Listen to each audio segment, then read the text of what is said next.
ना अफवाहें, ना सनसनी, ना हवा हवाई बातें,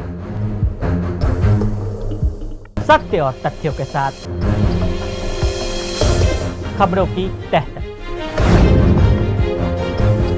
क्या मानचित्र पर नाम मायने रखते हैं? जब वे सीमावर्ती क्षेत्रों से जुड़ा हो तो जवाब हाँ में मिलता है।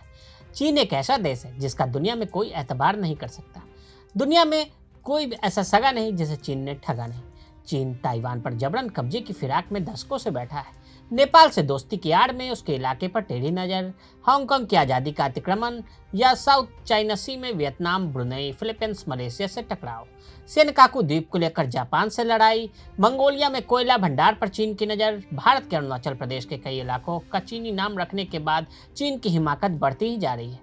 चीन एक शातिर देश है। निश्चित ही तिब्बत पर कब्जा करने की मंशा भारत को ही केंद्रित करके की गई होगी। तिब्बत पर कब्जा करने के पश्चात एक तो भारतीय सीमा के निकट पहुंचने में सफलता प्राप्त हो जाएगी। पाकिस्तान जैसे सदाबहार मित्र का पड़ोसी पाक चीन अधिकृत कश्मीर के माध्यम से बना। वहीं पीओके से ही चीन की सीमा पाकिस्तान से लगती है, जिसको लेकर भारत पाकिस्तान के बीच विवाद है। दक्षिण चीन सागर पर एकाधिकार का दावा। दक्षिण चीन सागर के संदर्भ में चीन की नीति से संपूर्ण विश्व परिचित है। अपनी विस्तारवादी नीति के तहत दक्षिण चीन सागर पर वो अपने एकाधिकार का दावा करता है, लेकिन दक्षिण चीन सागर किसी एक देश की धरोहर न होकर एक प्रमुख वैश्विक व्यापारिक मार्ग है। इसके साथ ही दक्षिण चीन सागर के तटवर्ती देश पर प्राकृतिक तेल, गैस, ऊर्जा, मध्य, सुरक्षा इत्यादि हेतु निर्भर है। ऐसे में चीन द्वारा विवादित द्वीपों पर कब्जा और कृत्रिम द्वीपों के निर्माण के माध्यम से अपने क्षेत्र में वृद्धि करने की नीति और कृत्रिम द्वीपों पर नौसैनिक अड्डा बनाए जाने के कारण दक्षिण चीन सागर के तटीय देश Vietnam, Philippines, Brunei, Indonesia, Malaysia आदि चीन से नाराज है। इसलिए ये तटवर्ती देश चीन से दूरी बना रहे हैं और भारत के साथ नजदीक आ रहे हैं। तटवर्तीय देश चीन के विरुद्ध लामबंद हो रहे हैं।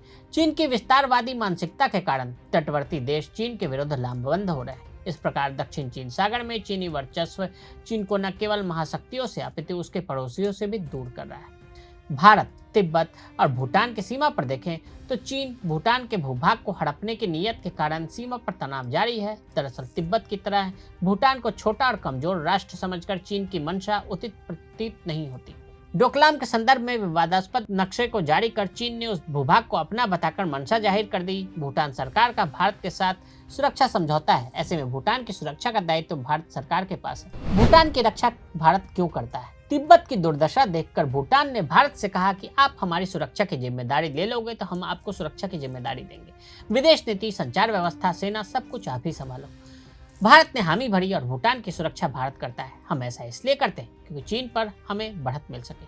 भूटान से चीन पर आसानी से हमला किया जा सकता है। चीन भूटान पर कब्जे की मंशा रखता है। उसी नियत के लिए 2017 में वो डोकलाम में घुस गया।